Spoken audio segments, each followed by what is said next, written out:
Bueno, luego de este tema musical regresamos aquí en Mujeres Bendecidas y yo me encuentro muy bien acompañada del pastor Fabricio Molina, que hace tiempo, pastor, no lo miraba, pero le doy gracias al Señor porque sé que Él nos ha guardado del ministerio Dios Proveerá. Así que bienvenido a Mujeres Bendecidas, pastor. Buenas tardes, buenas noches, Stephanie, bendiciones. Queremos saludar a todos estos amados televidentes que están siempre en sintonía de Mujeres Bendecidas y, como lo decía al inicio, siempre han estado de continuo recibiendo una palabra de bendición en esos días, ¿verdad? Sí, ya vamos sobre 60 días de no vernos por las situaciones de distanciamiento social que hemos estado enfrentando, no solamente Honduras, ¿verdad? Sino que a nivel mundial, pero particularmente en Honduras nos ha tocado ya sobre 60 días estar en este distanciamiento donde decimos estamos guardados en casa. Hemos estado ahí protegiéndonos, guardándonos, cuidándonos como familia y como parte del cuerpo de Cristo en este tiempo que es muy necesario. Amén, pastor. Usted me comentaba que al igual que mi iglesia y que muchas iglesias que hemos visto en las redes sociales que han estado transmitiendo por medio de Facebook Live, por medio de Zoom, han tratado de tener siempre ese contacto. Yo creo que nos han obligado a que seamos más tecnológicos que nunca. Pero yo quiero hacerle una consulta porque tras cámaras hablábamos, pastor, de que ya son muchos días.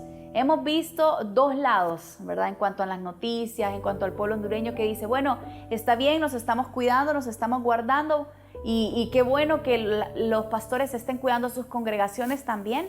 Pero está el otro lado de la moneda donde dice, bueno, ¿dónde están los pastores que no quieren aperturar las iglesias?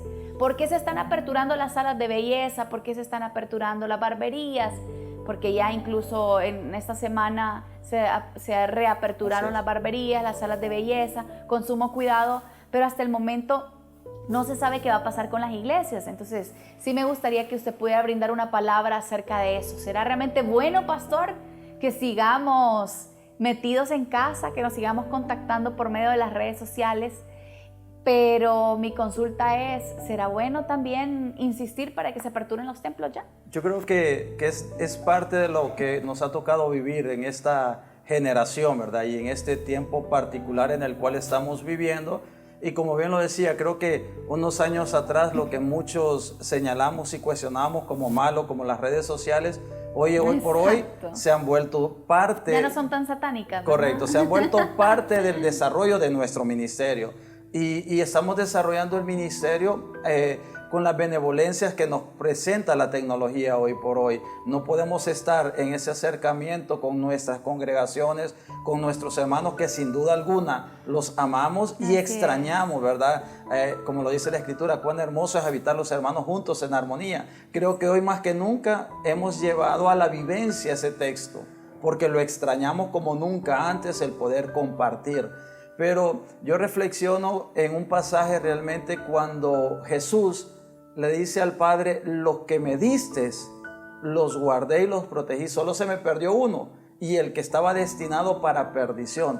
O sea, la mayor responsabilidad que Jesús tuvo como buen pastor fue velar y cuidar por aquellos que Dios le había entregado y le había dado por sus discípulos. Entonces creo que como pastores hoy sin duda hay diferentes situaciones por las cuales podemos estar luchando a una reapertura de nuestros auditorios, regresar a la normalidad, que realmente no va a ser tanta la normalidad. Esto vino para cambiar la vida, nos vino a cambiar la forma de hacer ministerio, nos vino a cambiar la forma de trabajo, nos vino a cambiar el estilo de vida de muchas personas, no solamente con el lavado de manos. Yo no recuerdo antes de lo que vivimos, que antes de llevar un botellón de agua a la refrigeradora lo tenía que lavar. Ahora todas esas medidas, y no es que yo tenga temor, seguro, yo estoy confiando en Dios, pero yo tengo que hacer la parte que a mí me compete. Entonces, si eso lo estoy haciendo a título familiar, a título personal, creo que como pastores, líderes, somos responsables de aquel rebaño que el Señor nos dio. Muchos dirán, pastor, pero ¿qué de aquellas personas que no tienen un internet? ¿Qué de aquellas personas que no nos podemos conectar, que están experimentando ese tiempo de agonía en estos momentos? Creo que la crisis actual de este distanciamiento nos vino a revelar sobre qué yo estoy edificando. Si yo estoy edificando el cuerpo de Cristo basado en una emoción, hoy nos está pasando la factura. porque nos está demostrando la dependencia de un auditorio y la dependencia de un líder. Esto no tiene que ver nada con los principios de honra, pero si yo estoy edificando en Cristo a la persona, entonces yo entiendo que la gente a la que Dios nos ha permitido servirle están guardándose y no han perdido esa comunión con Dios, aunque no estén en un auditorio, están en su casa. Entonces creo que es necesario, seguro que sí, que se vuelvan a abrir los auditorios, es menester, es necesario. Sí, pero claro, la pregunta, lo estamos esperando de verdad. La pregunta que yo me haría, y la semana pasada conversábamos con algunos pastores vía Zoom, es si el gobierno hoy dice se abren los auditorios, la iglesia estará preparada para abrirlo. O sea, o vamos a ir y va a pasar como esos videos que hemos visto, todo el mundo en algarabía y toda aquella aglomeración de gente en los templos. Lo hablábamos extracámara, perdón. La fe no excluye la prudencia, van de la mano. Entonces yo tengo fe de que Dios va a cuidar de nuestra congregación, de nuestra nación, de cada familia, pero debemos de ser prudentes en tomar las medidas de seguridad. Si vamos a abrir el auditorio, vamos a regresar a nuestras reuniones, creo que debemos estar preparados. Con las medidas necesarias para evitar que este contagio pueda ser mayor. Escuchaba que del resultado de una reunión que tuvieron algunas representantes de la iglesia acá en la ciudad, no llegaron a un consenso de quién va a presentar realmente ese documento de reapertura al gobierno, porque creo que como pastores sabemos lo desobedientes que somos. Así es que hay bastante carga, pastor, y algo que mencionábamos también en la palabra, lo dice en la escritura, el sabio ve el mal y se aparta, pues. Entonces al final yo creo que es un tiempo muy prudente. Extrañamos la iglesia increíblemente. Seguro. Mire, casualmente en la iglesia de Dios, la familia de la fe, que es mi casa, pues falleció hace un par de días una de nuestras hermanas. Ella padecía de azúcar, ¿verdad? Tuvo complicación y pues ya no está con nosotros, ya está en los brazos del Señor. Y yo le decía a mi esposo, y con mi corazón realmente destrozado, y yo le decía, amor, imagínate no poder estar con su familia, acompañarles, porque también no es prudente poder ir a un velorio. Así es. ¿Verdad? Movilizarnos. Y tal como le decía también tras cámara, pastor, a veces uno no piensa solo en uno, sino en la familia. Yo le digo a mi esposo, más que contagiarme yo, me aterra el poder contagiar a alguien más. El poder decir, contagié a mi esposo, contagié a mis hijos, a mis compañeros del colegio, de la universidad, o a mis compañeros del trabajo, sí, o mi hijo, a sus compañeros del colegio. Entonces, eso es lo que más nos podría aterrar. Pero realmente, pastor, que sea Dios dándonos esa sabiduría, y que sea Él abriendo y llevando tanto a la iglesia como en general, ¿verdad?, a todo el sistema de Honduras, ¿verdad?, ya sea los empresarios, que sea Dios llevándonos de su mano, pastor. Pero de que tenemos que, en esta reapertura, en esta reapertura, que sea Él llevándonos de su mano, y que si Él sabe que no es de Dios, ¿verdad?, que no es su voluntad que se abra, pues que sigamos así, pastor, pero que sea Él supliendo la necesidad y los corazones de cada una de las familias. Creo que eso debería ser más allá, y realmente lo digo como pastor, que esta situación nos debe de llevar a reprogramarnos la forma en la cual hacíamos ministerio, porque creo que este tiempo, más de estar preocupados en abrir una iglesia, en abrir un auditorio, deberíamos de estar más preocupados por aquellas personas que no solamente, o sea, es básico, es indispensable, que necesitan una palabra de fe, pero que no tienen un pan que llevarse a su boca. Entonces, ¿qué proyección estamos haciendo realmente como iglesia en eso, y como familia? Porque nosotros somos el cuerpo de Cristo, claro. somos la iglesia, no es los templos, porque a veces decimos, bueno, ¿y la iglesia de Dios qué está haciendo? ¿Y la iglesia de Dios proveerá qué está haciendo? ¿Y la iglesia qué están haciendo? Pero yo sé que hay muchas cosas, y yo le comentaba a un compañero que me decía, Stephanie, ¿y qué pasó con las iglesias? Yo le dije, yo te puedo apostar que la vida de las iglesias no está siendo muy de redes sociales, de fotografía. Yo en lo personal, pastor, se lo digo, yo no creo en las fotografías para una donación. Así es. Yo no creo que usted tenga que ir a tomarse fotos con la vecina que le está llevando una librita de frijoles con tortilla, con cuajada para toda su familia, para decir, qué bien lo está haciendo el pastor. Por eso la Biblia lo dice, lo que hace una mano que no lo sepa la otra. Y yo lo comentaba en uno de los posts en nuestras redes sociales, y decía que si dejamos la cámara tendremos dos manos para Más ayudar, para para ayudar. donar. Ay, no, eso O sea, qué porque lindo, si me tenemos encanta. una mano para dar y la Sí, otra en la porque si usted está cámara, con el celular, mire, le entonces estoy creo que dando un damos pollo más. ahí con Sí. tortilla. No, mejor voy a agarrar dos cosas. Con las dos manos y podemos ayudar más porque dejamos la cámara a un lado. Y esto realmente es una vivencia que estamos haciendo. Así, qué lindo, No lo muy vemos real. en nuestras redes sociales, pero como iglesia hemos tenido y estamos teniendo esta proyección para hacerlo. Porque entonces, si no lo hacemos, estamos dejando de vivir lo que predicamos, ¿verdad? Lo que predicamos, que es el Evangelio. Bueno, pues yo quiero invitarle a usted para que también nos acompañe, porque no es esta la prédica que usted trae, pastor. ¿De qué nos va a hablar hoy? Hoy vamos a hablar justo de eso, Dios y el sufrimiento. Dios y el sufrimiento. Y recordemos que la voluntad de Dios siempre es buena, es agradable y es perfecta. Así que a veces yo creo que el sufrimiento es parte de nuestro proceso, pero el Señor siempre va a estar con nosotros. Así que si usted nos está viendo, nos está sintonizando, llegó el momento de escuchar esta hermosa palabra. Quédese con nosotros aquí en Mujeres Bendecidas, en este tiempo de palabra de Dios. Bien, buenas noches, bendiciones a cada uno de ustedes nuevamente. Qué gusto realmente poder regresar a su programa de Mujeres Bendecidas y ser parte en esta oportunidad de poder compartir una palabra para estos tiempos en los cuales como iglesia, como familia, como personas nos ha tocado vivir. Y como mencionábamos al inicio, queremos hablar un tema muy particular sobre lo que vivimos y lo que estamos experimentando. Dios y el sufrimiento.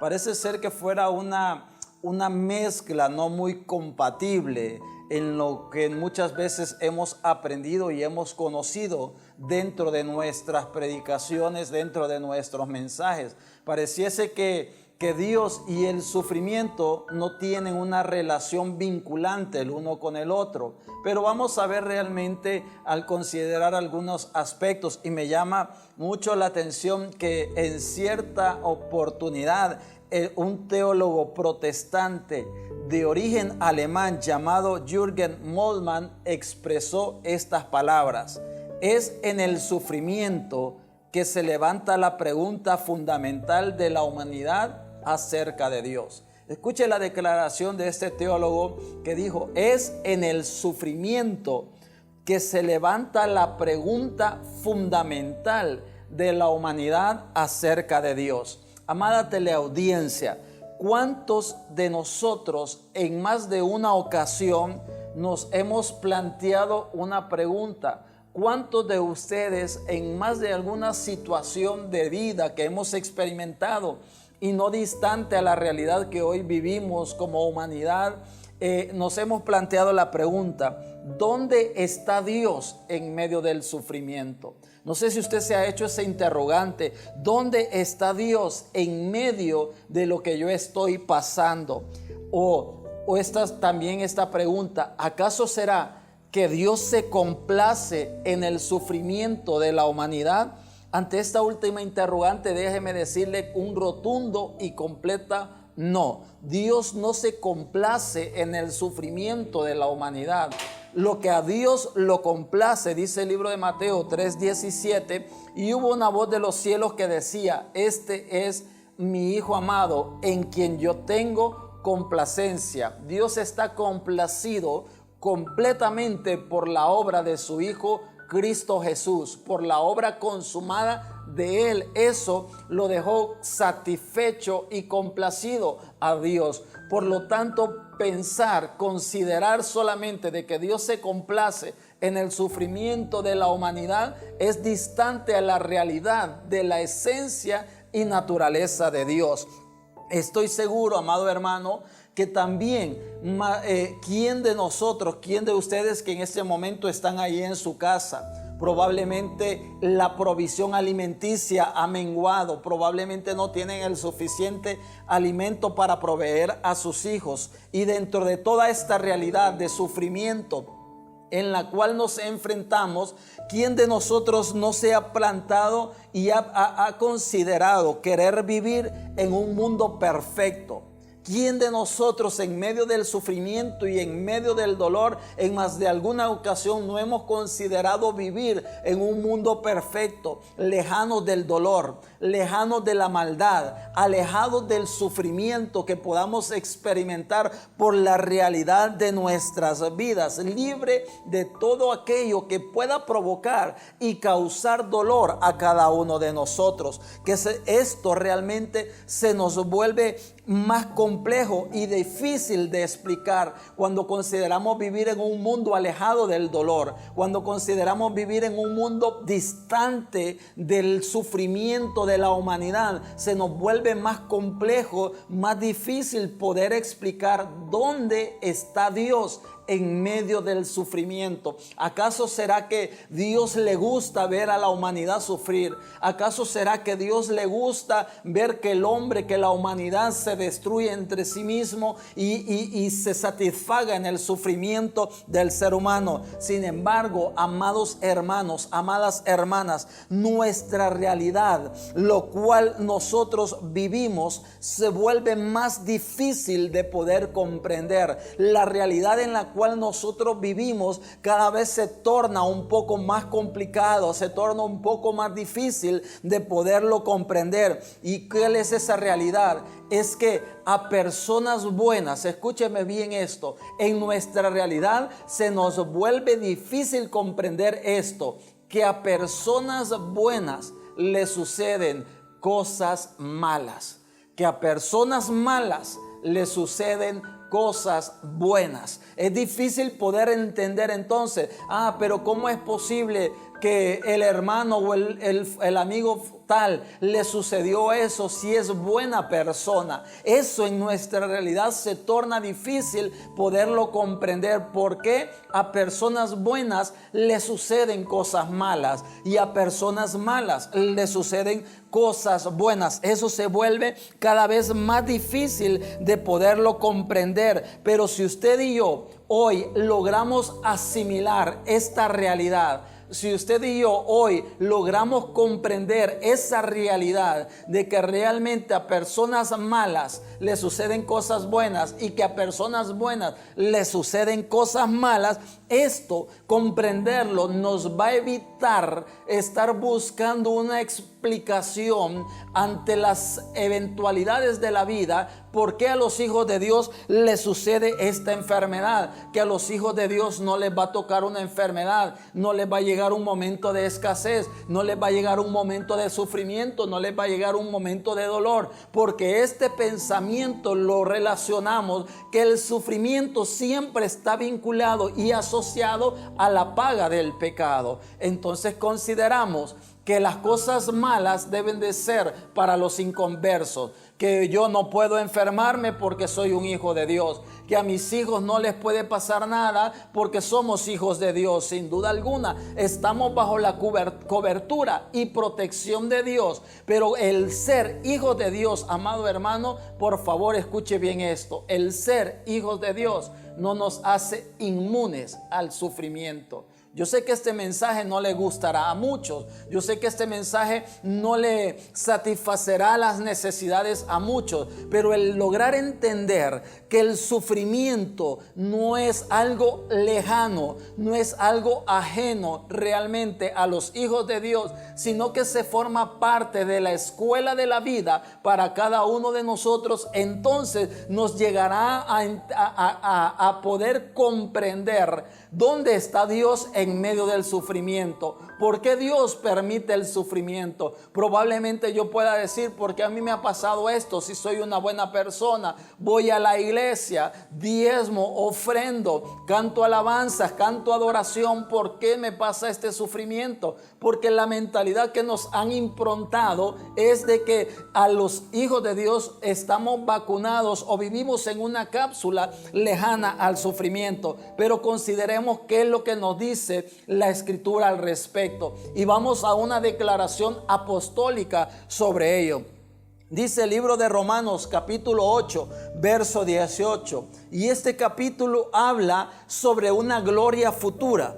Este capítulo está hablando sobre algo que había de manifestarse, sobre algo que había de expresarse. Pero dice, escuche bien, y le voy a leer la Nueva Traducción Viviente. Dice de esta manera, verso 18 del capítulo 8 del libro de Romanos. Sin embargo, escúchelo bien, lo que ahora sufrimos, por favor, note bien esta declaración apostólica. Lo que ahora sufrimos no es nada comparado con la gloria que Él nos revelará más adelante. Verso 28. Y sabemos que Dios hace que todas las cosas cooperen para el bien de quienes lo aman y son llamados según el propósito que Él tiene para ellos. Esta declaración apostólica, amados hermanos, muchas veces la pasamos muy rápido, muchas veces la pasamos desapercibido, porque olvidamos lo que él está expresando, el apóstol, a la iglesia en Romanos. Le está diciendo lo que ahora sufrimos. La iglesia no está distante del sufrimiento. La iglesia no es inmune al sufrimiento. Si fuera de esta manera, si esto fuera una realidad, yo lamentaría decirle que entonces todos aquellos ministros, pastores, miembros de una congregación que hoy a esta altura de lo que llevamos ante esta pandemia han fallecido por esta enfermedad, entonces o no eran hijos de Dios o no tiene una relación con lo que la palabra nos está hablando. Pero quiero ir avanzando rápidamente. Muchos conocen la gloria, amados hermanos. Muchos conocen la gloria de un ministro. Muchos conocen la historia de la gloria de un ministerio, pero muy pocos logran conocer la historia de ese ministro. Yo te quiero hablar que el sufrimiento es provocativo o provoca un crecimiento en cada uno de nosotros. Por ello, antes del palacio de José estaba una cisterna. Antes de Moisés ser el libertador del pueblo de Dios estaba el desierto. Antes de David llegar al reino de ser el rey de Israel, estuvo atrás de la manada. Antes de que Daniel fuera gobernador en Babilonia, estuvo en el hoyo de los leones, estuvo en el horno de fuego. Antes de Jesús iniciar su ministerio, él fue llevado al desierto por el Espíritu de Dios. Entonces el sufrimiento provoca en nosotros un crecimiento en el conocimiento de Cristo en cada uno de nosotros. Aún así, cuando nosotros revisamos nuestra realidad de vida, pareciera entonces que no hay una compatibilidad de algunos conceptos que conocemos, algunos conceptos que hoy manejamos, algunos conceptos que de hecho sobre ellos está el fundamento de nuestra fe, el fundamento de nuestra creencia, el fundamento de nuestra doctrina. Pero cuando vemos nuestra realidad contra esos conceptos, como que no hay una compatibilidad entre ellos, porque está distante ante ellos. Uno de ellos es que sabemos que Dios es bueno. Escuche bien este concepto. Dios es bueno. Dios no tiene cosas buenas. La naturaleza, la esencia de ser de Dios es bueno. Entonces Él, todo su ser es bueno. Entonces, si nosotros consideramos que Dios no tiene cosas buenas, que Dios es bueno, entonces acá es donde surge esa incompatibilidad. ¿Cómo es posible que un Dios bueno, que un Dios omnipotente pueda permitir el sufrimiento en la humanidad? ¿Cómo es posible entonces que un Dios todopoderoso, que un Dios que su esencia de ser es bueno, permite el sufrimiento a nuestro alrededor? Es acá donde entonces nos podemos preguntar, ¿Dios es incapaz de frenar la maldad o no puede? O nos preguntamos, ¿Dios es indiferente a la maldad o no quiere detenerla?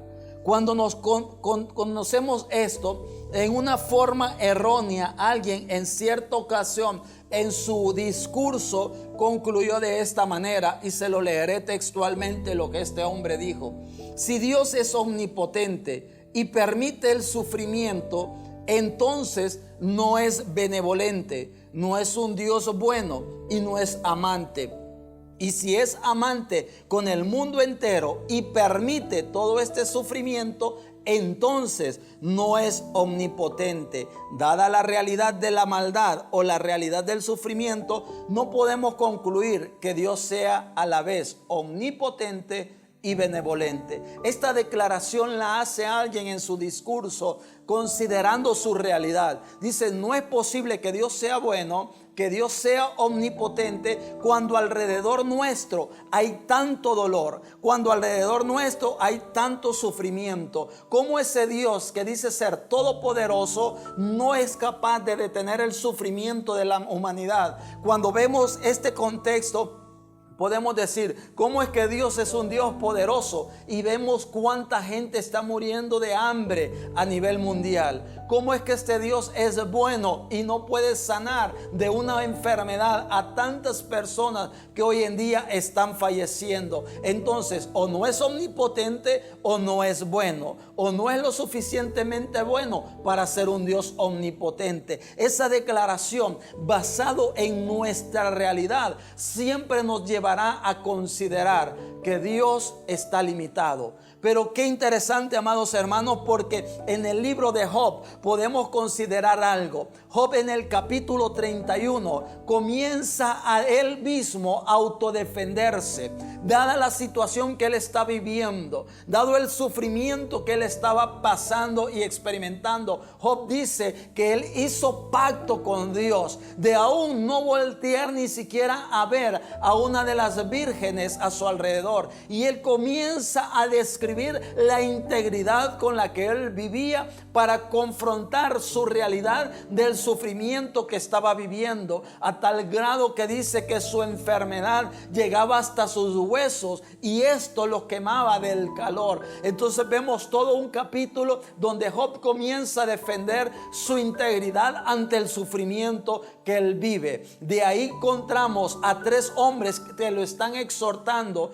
y dice en el verso 32 que cuando estos tres hombres comienzan de exhortar, o terminan, de exhortar a Job, aparece alguien, Eliú, y dedica 7 capítulos de Job para empezarle a hablar a Job sobre todo el poder, la benevolencia de Dios aún dentro de sufrimiento. Pero cuando Eliú termina de hablar, ya no era un hombre hablando, sino que era el mismo Dios. En el verso 38, capítulo 38, que comienza a hablarle a Dios, a Job, y le dice Dios en el verso 3: ahora ciñe como varón tus lomos, yo te preguntaré y tú me contestarás. ¿Dónde estabas tú cuando yo fundaba la tierra? Házmelo saber si tienes inteligencia. ¿Quién ordenó sus medidas, si lo sabes? ¿O quién extendió sobre ella cordel? ¿Sobre qué están fundadas sus bases? ¿O quién puso su piedra angular? Lamentablemente, amado hermano y hermana, el tema del sufrimiento no vende las taquillas de un concierto. Lamentablemente,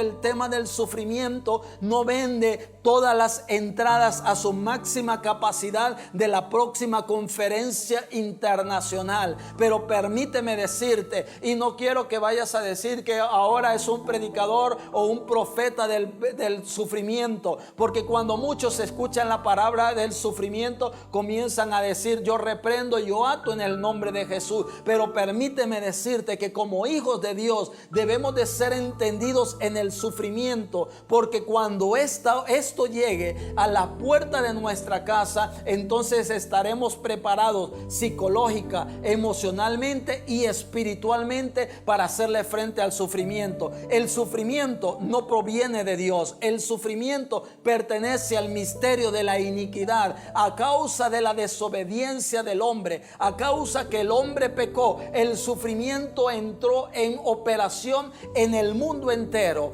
pero Dios se basta de este sufrimiento para que ese sufrimiento pueda sacar en tu vida algo poderoso, pueda sacar algo glorioso. Por eso te lo decía, Daniel, antes de llegar a ser gobernador, estuvo en el horno de fuego, estuvo en el foso de los leones. José, antes de llegar al palacio, estuvo en la cisterna, estuvo en la prisión.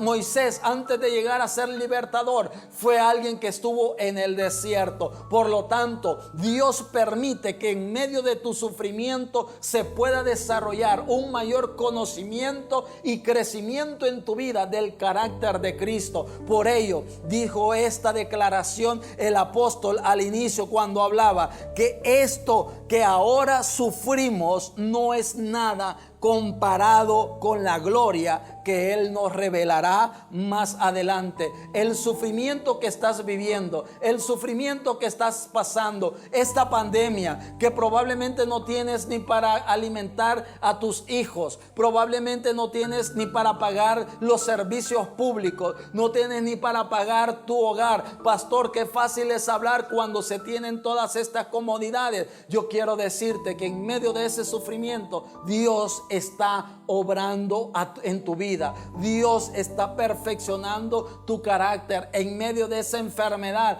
Dios no la envió a tu vida, pero Él está permitiendo que esto suceda para que Él pueda ser glorificado en tu vida. En el libro de Deuteronomio, capítulo 8, Dios le habla y le dice: y te acordarás por dónde te ha traído Jehová todos estos años, para afligirte, para probarte, para hacerte ver qué es lo que había en tu corazón. Amado hermano y hermana, en esta noche quiero aprovechar la oportunidad para decirte: cuando este sufrimiento que estás experimentando, sea por esta pandemia, sea por una enfermedad, sea por un problema familiar, cuando este sufrimiento pase, tú vas a saber entonces qué es lo que Dios estaba haciendo en tu vida. Te recordarás de todo esto que has pasado, por donde Dios permitió que a través del sufrimiento tu carácter fuera formado, tu carácter fuera perfeccionado. Sé que no es fácil, sé que no es sencillo, pero las situaciones difíciles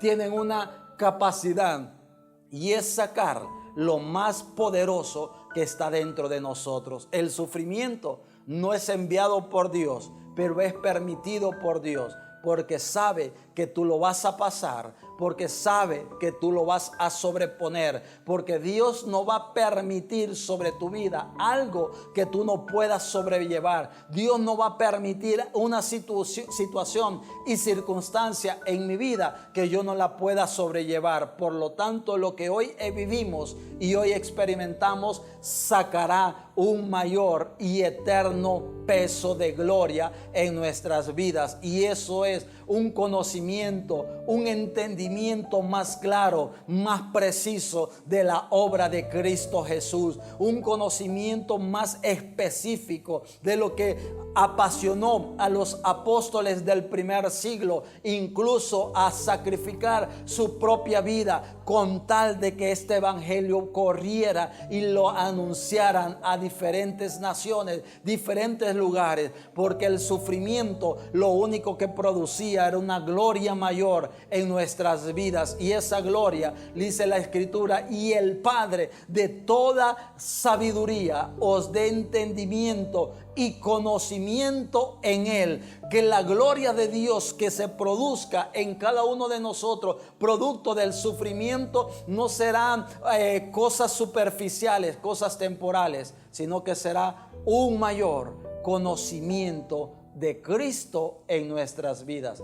Dios y el sufrimiento nos permiten conocer cada vez más a Cristo en nuestra realidad de vida. Dios y el sufrimiento provocan que de nosotros cada vez más salga un hombre a la altura y el varón perfecto en Cristo Jesús.